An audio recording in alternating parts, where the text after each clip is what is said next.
America তাদের মিত্র না।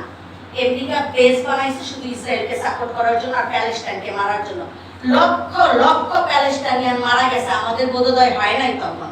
এখন ইরানের যখন নাকি আঘাত করতেছে আমাদের বড় বোধোদয় হয়ে গেছে। আমি দুঃখিত যে আমাদের বাংলাদেশে মানুষ মারা গেছে সেখানে, আমি দুঃখিত আরো দেশের মানুষ মারা গেছে, কিন্তু সেই পার্সেন্টেজের তুলনায় প্যালেস্টাইনিয়ানদের চিন্তা করেন, ওদেরকে যে আমরা একটা জ্বলন্ত চুলায় ফেলে দিলাম বছরের পর বছর, ৭৫ বছরের অকুপেশনে ওদের রাষ্ট্র গেল, ওদের সবকিছু গেল, ওদেরকে আমরা প্রতি রমজানে মারি, প্রতি ঈদের আগে মারি, প্রতি সামারে মারি, প্রতি উইন্টারে মারি, তখন তো আমাদের কোনো বোধোদয় থাকে না।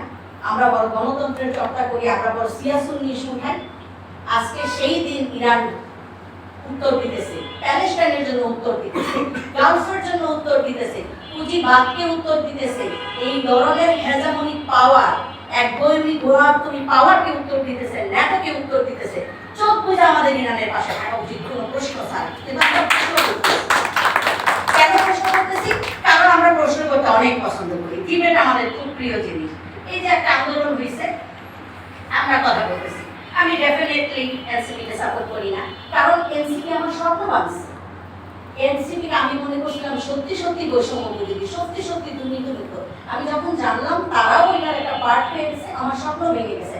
আমি যখন দেখছি তারা সাংবিধানিক জিনিসটাকে তারা ভাঙতে চায় না, তারা চুপকে রাখার জন্য, যে না রাখার জন্য আন্দোলন হয়েছে সেটাকে সমর্থন করে নাই, তারা আসিফ নজরুলকে শুনছে, তারা অন্য অন্য মানুষদের কথা শুনছে, আমার স্বপ্ন ভঙ্গ হয়েছে। তুমি যদি অন্যদের মতো হও, তুমি তো আর আলাদা না, তুমি তো অন্যদের মতন, তুমি তো আমার স্বপ্ন ভাঙছো, সুতরাং তোমাকে আমি এখন ইকুয়ালি অন্যদের মতোই দেখবো, তুমি আমার কাছে ইগো না। কিন্তু ফরাদ ভাই যে কথাটা বলছে সেটা একটা কিন্তু, তারপরও এই ছেলেগুলা একটা অসম্ভবকে সম্ভব করতে, যে সম্ভাবনা আসলেই আমরা হারাইতে বসছিলাম। ঘুম থেকে উঠে প্রতিদিন বলতাম, আল্লাহ হাসিনার বিদায় না দেখা মৃত্যু দিও না। সবে কদরের নামাজে বলতাম, আল্লাহ হাসিনার বিদায় না দেখা মৃত্যু দিও না। চিন্তা করে দেখেন কেমন একটা কথা, আমি নামাজের মধ্যে আমার কল্যাণ না চাই, আরেকজনের অকল্যাণ চাইতেছি। তার মানে আমি কতটা ডেসপারেট হয়ে গেছি, কতটা কষ্টে ছিলাম, কতটা মরণ যন্ত্রণায় ছিলাম যে আমি নামাজে অন্যের অকল্যাণ চাই, অন্যের খারাপ চাই। বলি কোভিডের সময় বলছি, সব মরে, ট্রাম্প মরে না কেন, মোদি মরে না কেন, হাসিনা মরে না কেন, কারণ এগুলো ছিল ফ্যাসিস্ট পাওয়ারের এক একটা প্রতীক, যেগুলো কিনা আমাদের জীবনকে দুর্বিষহ করে দিছে। তাই আমরা মরি আর না মরি, কোভিডে এদের মৃত্যু চাই না, কারণ আমরা অসহ্য হয়ে গেছি, সেই অসহ্য যন্ত্রণা থেকে মুক্তি দিছে। এই বাংলাদেশে এখন আমি আপনি এরকম কথা বলতেছি, এইখান দিয়া ওইখান দিয়া পুলিশের ভয়টা আমাদের নাই, এইটুকুন তো দিচ্ছে। এই আন্দোলন আমাদের এইটুকুন দিচ্ছে, যেটুকুন দিতে পারে না সেইটুকুনের জন্য ওরা রেসপন্সিবল না, আমি আপনি আমরা সবাই রেসপন্সিবল। আসেন সবাই মিলে চিন্তা করি কি করে ওইটুকুন পাওয়া যায়। আর যদি আসি ওই ইরানের প্রশ্নে, আমি একজন বাংলাদেশি আমেরিকান, আমি বাংলাদেশি আমেরিকান হয়ে ওই দেশের ভিতরে থাকা, ওই দেশের ভিতরে বাম পন্থাকে কায়েম করার জন্য কাজ করি, যেটা আমরা সরাসরি কমিউনিজমের নাম দিতে পারি না, আমরা বলি সোশ্যাল ডেমোক্রেসি, যেটা আমরা চেষ্টা করতেছি ওই দেশকে লেফটে নিয়ে যাওয়ার জন্য, এবং আমরা অনেকটাই কামিয়াব। আমাদের এখন একটা ব্রিগেড আছে, মেয়েদের ব্রিগেড আছে কংগ্রেসে, যাদের কথা আপনারা শোনেন, রাশিদা তালেব, ওকাসিও, ইলহান ওমর, এরা লড়াই করতেছে কংগ্রেসকে পাল্টানোর জন্য। মামদানি লড়াই করতেছে নিউ ইয়র্ককে পাল্টানোর জন্য। একদল মানুষ আলবেনিতে লড়াই করতেছে, আমরা লেফটের দিকে নিয়ে যাচ্ছি। আমাকে লোকজন আগে বলতো, তুমি ওই দেশে বসে রুটিবাজি খাও, তুমি বার্গারও খাও না। আমি বলতাম, আমি তো বার্গার খাওয়ার জন্য এই দেশে আসি না, এই দেশের মানুষকে সমোসা খাওয়ানোর জন্য আসছি, বিরিয়ানি খাওয়ানোর জন্য আসছি। আমরা একটা কালচারকে নিয়ে আসছি, একটা রেভলিউশনকে নিয়ে আসছি এই দেশের মানুষকে শেখানোর জন্য, পুঁজিবাদকে শেখার জন্য আমরা আসিনি। আপনারা এই দেশের মধ্যে পুঁজিবাদকে দেখতেছেন না, এসএলএম গ্রুপ আপনাদের কত শত কোটি টাকা নিয়ে গেছে আপনারা সেটা দেখতেছেন না, বসুন্ধরা গ্রুপ আপনাদের রাজনৈতিক নেতাদের টাকা দিয়ে কিনে ফেলতেছে, আপনি রাজনৈতিক নেতাকে গালি দিতেছেন, সেটা বিক্রি হয়েছে, কিন্তু যে কিনছে তাকে দেখতেছেন না। আপনারা এইসব মিডিয়াকে দেখতেছেন না, মিডিয়ার পিছনে কারা ইনভেস্ট করে দিনের পর দিন আপনাকে ইরানে যে ডেমোক্রেসি নাই, মেয়েদের স্বাধীনতা নাই শিখাইতেছে, ভেনেজুয়েলাতে যে ডেমোক্রেসি নাই সেটা আপনাকে শিখাইতেছে। এগুলো সব পুঁজিবাদী মিডিয়ার ষড়যন্ত্র, আপনাকে যা শিখায় আপনি তাই শিখেন। আমেরিকার একটা জিনিস ভালো, মানুষ মিডিয়া দেখে না, আমেরিকার নতুন টিভি দেখে না, খবর টবর তেমন একটা দেখে না, ওরা নিজেরা সার্চ করে যেটুকু দেখে ওইটুকু দেখে, বাকি বিশ্ব থেকে ওরা অন্ধ থাকে, ওরা অন্ধ থাকতে পছন্দ করে। ওরা জানে যে বেশি জানলে সমস্যা, বেশি জানলে একটা বিরাট আন্দোলন হয়ে যাবে, জনগণ এদিক সেদিক যাবে। তো ওরা যতটা পারে মিডিয়াকে জনগণ থেকে হাইড রাখে, সিএনএন এর মতো কথা বলে, টাইমসের মতো কথা বলে। আজকেই ট্রাম্প বলছে টাইমস নাকি তার নামে বদনাম বলতেছে, সে নাকি ইরান জয়ই করে ফেলছে, এই নিউজ টাইম নাকি তার নামে বদনাম বলে বেড়াইতেছে। আমাদের দেশের মানুষের মতো সারাদিন ওই দেশের মানুষ টিভি দেখে না, আর দেখে না বলেই লড়াইটা অত রাস্তায় বেশি হয় না, প্রয়োজনীয় যতটুকু অতটুকু দেখে। যেমন আমরা আমেরিকাতে থেকে কখনো অন্য কোনো মিডিয়া দেখি না, আল জাজিরা ডেমোক্রেসি নাও দেখি, কারণ আমরা জানি সিএনএন বলেন, ফক্স বলেন, এনবিসি বলেন, এগুলো আমাদের চ্যানেল না, আমাদের টিভি না। আমরা বামপন্থীরা মনে করি আমাদের চ্যানেল ডেমোক্রেসি না, শুধু ওরে দেখবো আর ওরেই লাভবান বানাবো। আল জাজিরা দেখবো যে কমসে কম যুদ্ধ বিষয়ে সত্যি কথা বলে। আমরা পশ্চিমা মিডিয়াকে লাভবান বানাই না, যত সাবস্ক্রাইব তত পয়সা, তোর করে পয়সা দিই না, কানি পেনিও দিব না, সোজা হিসাব। প্যালেস্টাইনে যখন লড়াইটা করি, ডেফিনেটলি আমরা রিঅ্যাক্টিভ লড়াইটা করি, কিন্তু লড়াইটা মন থেকে করি। ব্রিজ যখন আটকাই রেস্টের সম্ভাবনা থাকে, তারপরেও আমরা ব্রিজ আটকাই। গ্র্যান্ড সেন্টার যখন দখল করি, একটা এরেস্টের লড়াই সম্ভাবনা থাকে, তারপরেও আমরা ওইটারে দখল করে ফেলি। আমরা জানি এটার মাধ্যমে প্যালেস্টাইনের কোনো লাভ হবে না, কিন্তু আমি যে মানুষ, আমার যে ন্যূনতম মানবিক গুণ থাকা দরকার এই প্যালেস্টাইনের লড়াইয়ের জন্য, আমার যে মানবিক গুণাবলী প্রকাশ করা দরকার, সেটা তো প্রকাশ হয়, সেটা তো আমি প্রকাশ করি সম্পূর্ণভাবে। বলে ফিরলে শান্তি নিয়ে ফিরি। আপনারা যখন সবাই কথা বলতেছেন, আপনাদের মধ্যে পরিবেশ, প্রকৃতি, প্রাণী কেউ নাই, নদী নাই, পানি নাই, কিচ্ছু নাই, কারণ আপনারা ইকো জাস্টিসের কথা বলেন না, আপনারা শুধু মানুষের কথা বলেন। কে টাকা কম নিল, কে বেশি নিল, কে করাপশন করলো, কার চাকরি আছে, কার চাকরি নেই। আপনারা ভুলে গেছেন পরিবেশ প্রকৃতির সাথে ইনসাফ করা।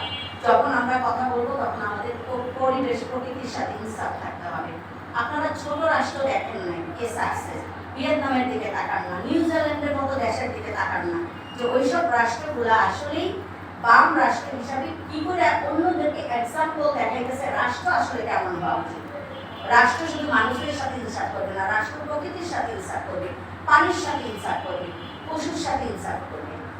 আমি যখন খুব ছোট ছিলাম, 3 বছর কি 4 বছর বয়স, আমার বাবা আমাকে পড়তে লিখতে শিখাইছিল। একটা বাচ্চা যে ভালো করে স্কুলে যাওয়া শুরু করে নাই, তার পড়তে লিখতে শিখাইছে, কারণ আমার বাবা উর্দু স্পিকিং ছিল, সে ছোটবেলা হারায় যাওয়ার কারণে বাংলা পড়তে লিখতে পারে নাই, বিহারির ঘরে মানুষ ছিল। মাওলানা ভাসানীর কর্মী ছিলেন, তাই ওনার হক কথা পত্রিকা পড়া লাগবে, তখন বাংলাদেশ হয়ে গেছে, উনি মুক্তিযোদ্ধাও ছিলেন।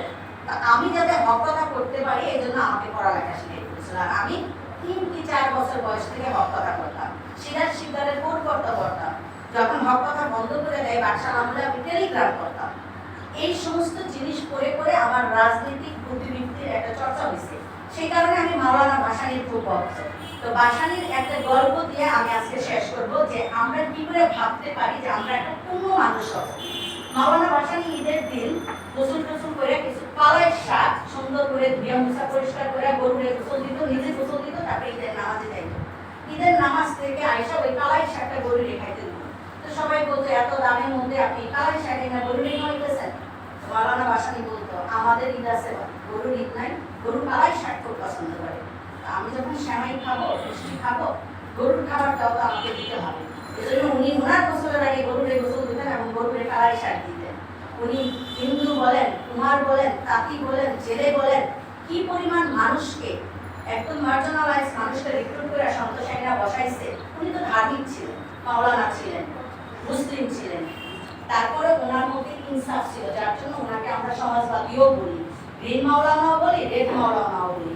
এই যে মানুষ হইতে গেলে, আপনি মানুষ হইতে গেলে দরকার নেই তো আপনি সেন্ট্রাল, লিবারেল, রেডিকাল, রেভলিউশনারি হবে। আগে তো মানুষ হই আমরা, আমাদেরকে মানুষ হওয়াটা শিখতে হবে।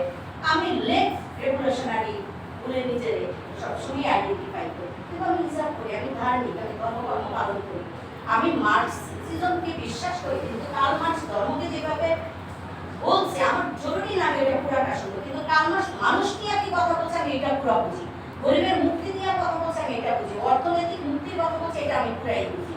আপনার জরুরি না আপনি সব মারবেন ব্যাগ বাক্যের মতো, সংবিধান চেঞ্জ করা যাবে না, সংবিধান তো কোরআন না, ওটা চেঞ্জ করা যাবে না। ফরাদ মাজার ভাই গণ আন্দোলনের পরে আমাদেরকে বলছিল বিভিন্ন দেশ যারা রিসেন্টলি সংবিধান চেঞ্জ করছে সেগুলো জোগাড় করে দিতে। বলিভিয়া, চিলি থেকে শুরু করে আমরা 8টা সংবিধান জোগাড় করে ওনাকে পাঠিয়েছিলাম, কিন্তু ওনাকে সেই সুযোগটা দেয় নাই। এই ছেলেপেলেগুলো বুঝে নেই, কারণ এই ছেলেপেলেগুলো যে বলতেছিলেন পরিচালিত না, বুঝে আমাদের সবাইকে পরিচালিত করে। আমরা ফেয়ার এন্ড লাভলি টিভি দেখি, রাইট? আমরা একটা শরবত কিনি, টিভি দেখি, কারণ টিভি আমাদের বলে এটা সাংঘাতিক খাইছেন, ভালো খেলে আমরা সবাই পুঁজি দ্বারা পরিচালিত। ছেলেগুলো বুঝতে পারে না, কিন্তু আসলে সংবিধানের পরিবর্তন হওয়া দরকার ছিল। এটা একটা সংবিধান যেটা কলোনিয়াল পিরিয়ড থেকে আমরা পাই আসছি। এই পরিবর্তনগুলো দরকার ছিল, রাষ্ট্র পরিবর্তন হওয়ার দরকার ছিল। খালি বিএনপি, আওয়ামী লীগ, জামাত, এনসিপি করে পরিবর্তন আসবে না। পরিবর্তন কোথা থেকে দরকার সেটা আসতে গেলে আম জনতাকে পলিটিক্যালি এম্পাওয়ার করতে হবে, যেটা আমরা করতে পারছি বলে মামদানিকে মেয়র বানাইতে পারছি। মামদানিকে যারা মেয়র বানাইছে তারা কেউ কোটিপতি না।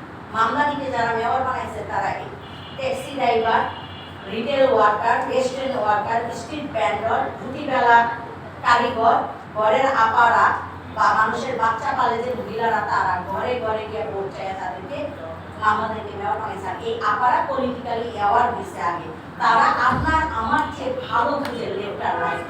সুতরাং সাধারণ মানুষের বাইরে গিয়ে যদি আমরা খালি চিন্তা করি আর রুমভর্তি লোক খালি ডিবেট করি আর শান্তি নিয়ে যায়, আজকে ফরক না যাবে সাথে একটা দারুণ আলোচনা আমি ভালো বলেছি, আসবে না কোনো পরিবর্তন।